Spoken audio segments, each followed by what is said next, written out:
She was a billionaire, betrayed and left for dead in the basement of her own hotel. He was a poor single dad working the night shift. When their worlds collided in the dark, he became her only hope, and together, they discovered that love can rise even from ruin.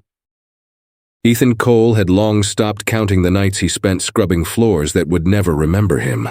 The Hale Grand Hotel glittered above him like a diamond. Crystal chandeliers, marble floors, people in tailored suits, but deep in its basement. The air was thick with the smell of bleach, rust, and forgotten dreams. It was where Ethan belonged, or so life had told him. A widowed father raising his 6-year-old daughter, Lily. On a janitor's paycheck, he'd learned to live with silence and fatigue. Every night before work, he tucked her into bed, promising stories of a better tomorrow, though even he didn't believe them anymore. But that night, the hum of the machines and the buzz of the fluorescent lights felt different. Off. The air carried a sharp metallic scent, one that didn't belong in a hotel basement. Blood, Ethan frowned, pushing his mop aside as the faint sound of something echoed. A whimper, almost too soft to be real. He froze, listening. Again, a weak cry for help. He followed the sound through the maze of corridors until his flashlight beam fell on a figure slumped against the cold concrete wall. A woman. Her once elegant dress was torn, her hair tangled and streaked with grime. Her lips were split and blood trailed down her neck. When she lifted her face toward him, Ethan's breath caught in his chest. He knew that face, everyone in the city did. Victoria Hale, the billionaire CEO, the woman who owned the very hotel he cleaned every night. For a moment, neither spoke. The world above them, the luxury, the power, the noise, felt impossibly far away. "Please don't call anyone," she rasped, voice trembling between pain and fear. Ethan hesitated, scanning the hallway. He could hear muffled footsteps above, the faint clatter of radios. Someone was searching. She wasn't just hurt. She was hiding. "They'll find me. If you make a sound," she whispered, clutching her bruised ribs. Ethan's heart pounded as he crouched beside her, torn between instinct and logic. Helping her could cost him everything. His job, his daughter's security, maybe even his life. But he couldn't walk away. He slipped his arm under hers, steadying her trembling body, and guided her deeper into the shadows. Pipes hissed overhead as they moved into the old storage area. Dark, damp, forgotten by time.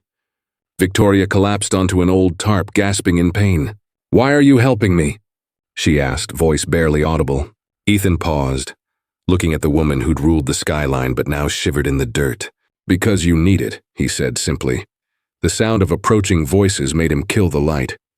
They waited in silence, her shallow breaths, his racing heart. When the danger passed, she looked at him with glassy eyes, whispering, "You don't even know who I am."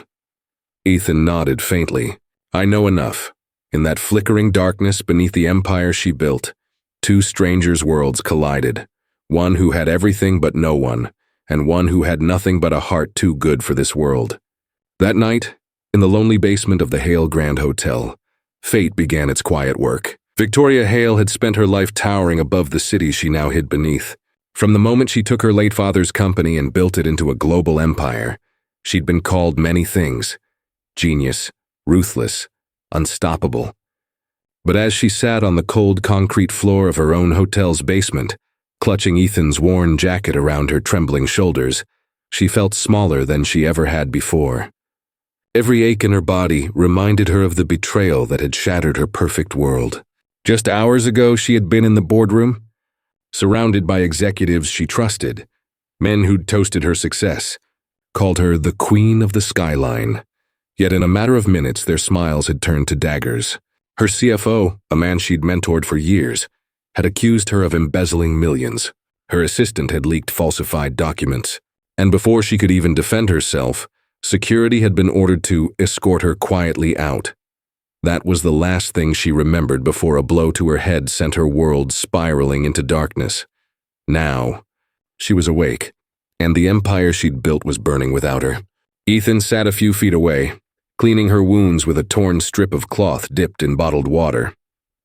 His touch was gentle but firm, practiced in the quiet care of a man who had learned to mend what the world broke. "You shouldn't be here," Victoria whispered, her voice hoarse. "If they find you with me, they'll fire you. Or worse." Ethan didn't look up. You think I'm scared of losing a job? He said, a wry smile tugging at his lip. I've already lost more important things. Victoria studied him, the calloused hands, the weary eyes that carried both exhaustion and kindness. There was no pity in his gaze, only understanding. He wasn't fascinated by her name, her wealth, or her fall from grace. He saw a person broken and bleeding, and that was enough for him. It disarmed her more than the betrayal ever had. For years, she had surrounded herself with people who pretended to care, but only for profit. Yet here was a man who cleaned her floors, risking everything for her without asking a single question. When he offered her half of his sandwich, she hesitated. "You're giving this to me?" she asked softly. "My daughter made it for me," he said. "But she'd want me to share." That line hit deeper than she expected. It had been years since anyone had given her something with no strings attached. She took a bite, tears stinging her eyes, not from pain but from something rarer. Humility. "Why are you helping me?" she whispered again, barely meeting his gaze. He looked at her for a long moment, the fluorescent light flickering across his tired face. "Because I know what it's like to fall," he said quietly. "And because I'd want someone to help my daughter if she ever did." Victoria turned away, her throat tightening. For the first time in years, she felt human again. Not a CEO, not a billionaire, not an icon. Just a woman who'd finally met someone who saw her, not her empire. And in that dim basement, with pain still crawling up her ribs, she realized something terrifying. For the first time in her life, she wasn't in control. The basement of the Hale Grand Hotel became their secret world, dark, damp, and invisible to everyone above. Days turned into blurred fragments of whispered conversations, soft footsteps, and the hum of old pipes that sang through the concrete. Ethan had found an old boiler room no one used anymore, tucked behind locked maintenance doors and forgotten tunnels. It smelled of rust and dust. But for Victoria Hale, it was safer than any penthouse suite. He brought her blankets, bandages, and even a small mirror so she could tend to herself. Each night he slipped food from the cafeteria, bread, fruit, coffee, and shared it with her in silence. Somewhere in that quiet darkness, the billionaire and the janitor began to see beyond what they were. Ethan told her about his daughter, Lily, how she loved bedtime stories about brave heroes, even though her father didn't feel like one.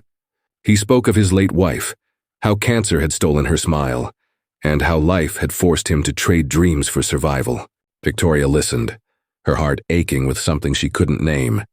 The world had painted her as powerful, but compared to this man, she felt small. She had built skyscrapers, but he had built strength from heartbreak. She had bought loyalty. He lived it. In return, she opened up about her fall. They wanted control, she whispered one night, staring at the dim glow of a flashlight. I built something they couldn't, so they took it from me. My partner, Evan Stone, he forged documents, made me look like I'd laundered company funds. They've frozen my accounts, shut off my access. I have nothing now. Her voice cracked on that word, nothing. Ethan looked at her, a trace of sympathy softening his eyes. Welcome to my world, he said quietly. For a moment, she almost smiled. He wrapped a bandage around her wrist, his rough hands surprisingly careful. She winced but didn't pull away. You're too calm, she murmured. Most people would be terrified helping someone like me. He shrugged. You bleed the same as the rest of us. The simplicity of his words cut through her pride more sharply than any betrayal. Outside the boiler room, the hotel pulsed with tension. Security guards prowled, and whispers floated down. Rumors that the CEO's disappearance was being treated as foul play. Victoria's enemies were already rewriting the story, preparing to paint her as a criminal who'd vanished to avoid justice. She felt the walls closing in. They'll find me, she said one night, her voice trembling. You'll lose your job. Maybe worse.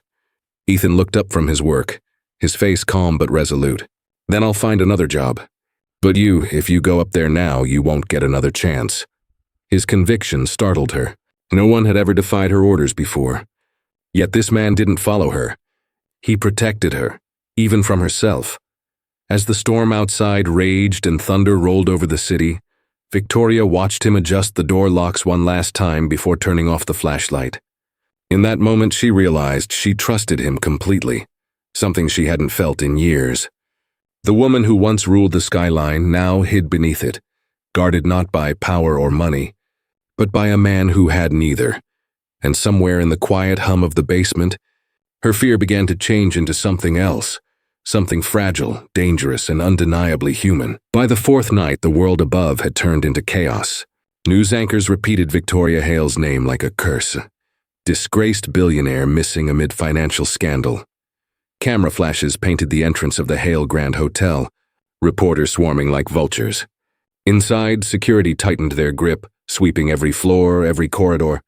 What had once been her kingdom was now her prison.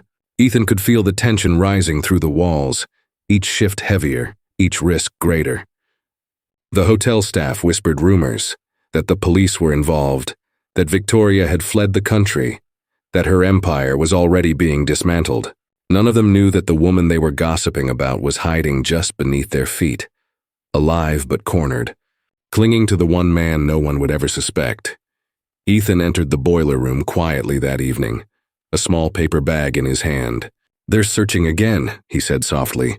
"They've started scanning the employee quarters too.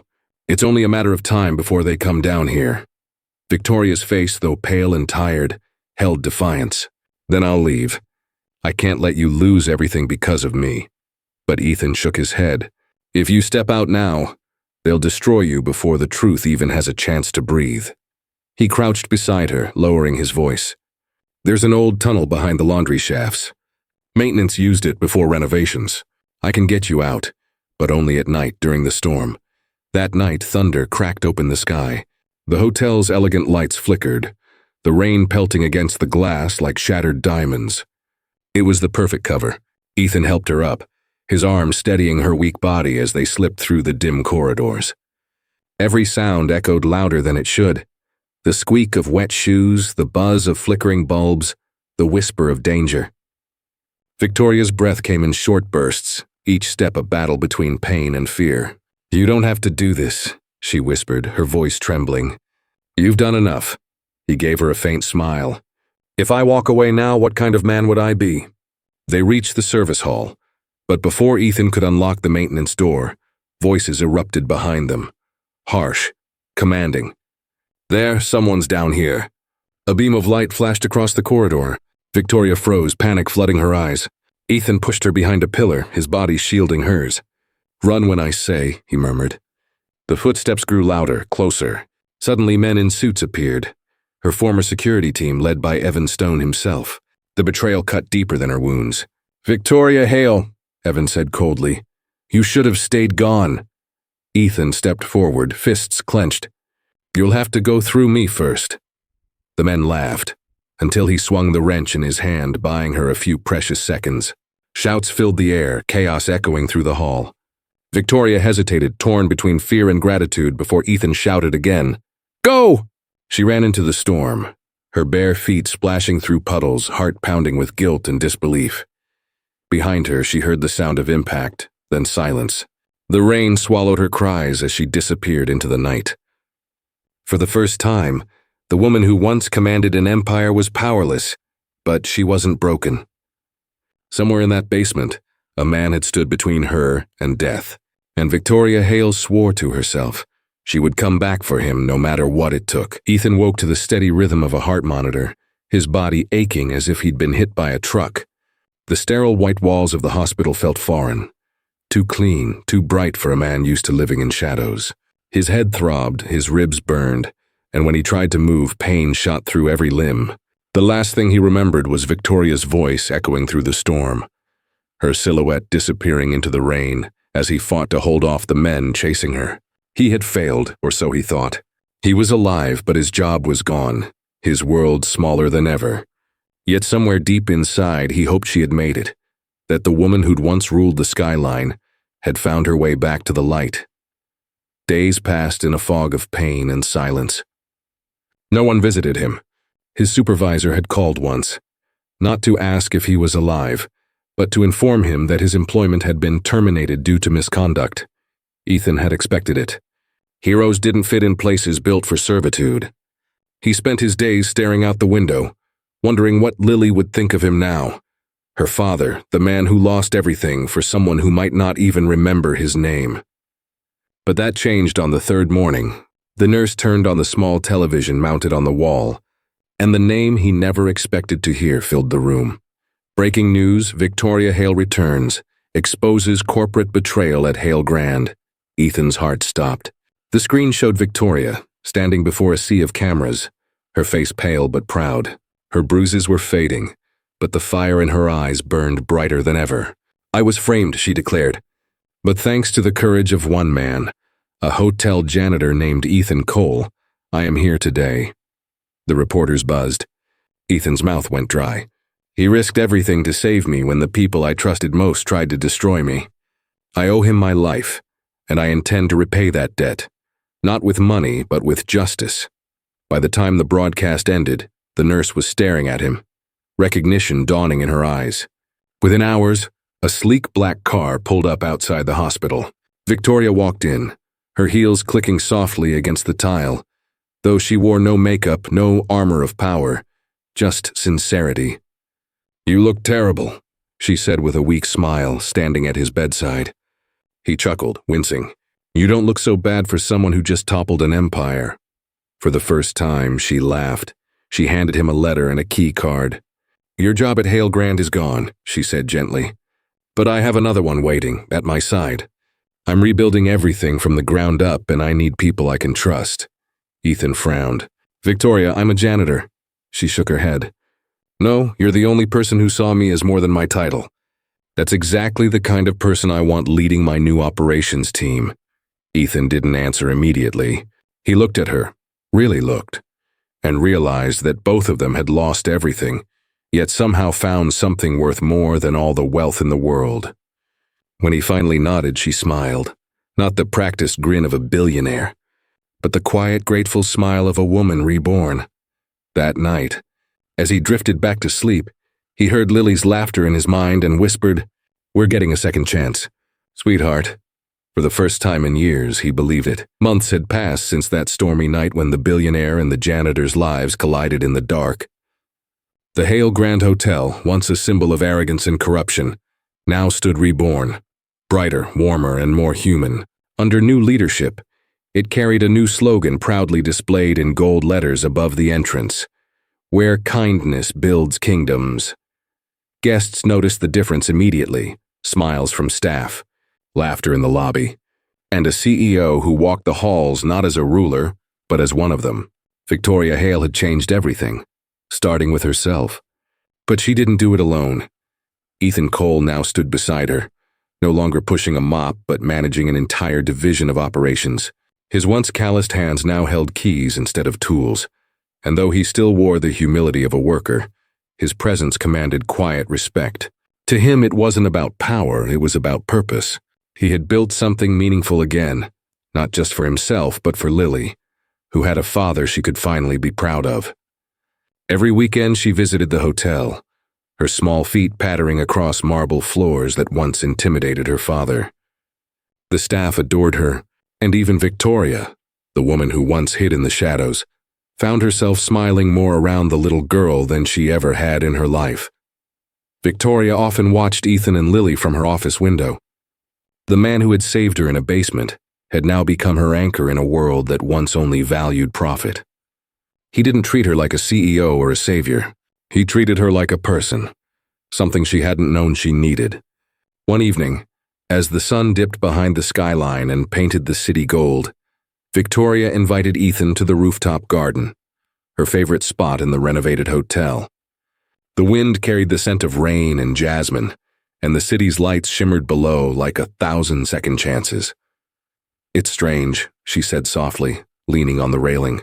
"I used to think success meant never needing anyone, but now, I can't imagine this place, or my life, without the people who helped me stand again." Ethan smiled, his gaze following the horizon. "You built an empire, Victoria, but this time you built it on trust, not fear." She turned to him, her expression warm and unguarded. "We built it," she corrected gently. They stood in silence for a while, their hands resting close on the cold steel railing, neither pulling away. The distance between their worlds, wealth and struggle, marble and dust, had vanished long ago in the dark corners of a basement. Now all that remained was gratitude, quiet affection, and the unspoken truth that they had saved each other. As the night deepened, Ethan looked at her and said, "Funny how the world works. I found you in the dark when you'd lost everything." Victoria smiled faintly, eyes glistening. "And you helped me see that even in the dark? There's light if you know where to look." Below them, the hotel buzzed with life, laughter, music, and hope. For the first time, both of them felt whole. Two broken souls who had rebuilt more than an empire. They had rebuilt themselves. She was the billionaire who had everything, until she lost it all. He was the single dad who had nothing until he found her. Watch Broken Empire, The Billionaire in the Basement, only on Drew Daily Stories, where love rises from the dust, and every fall leads to a second chance.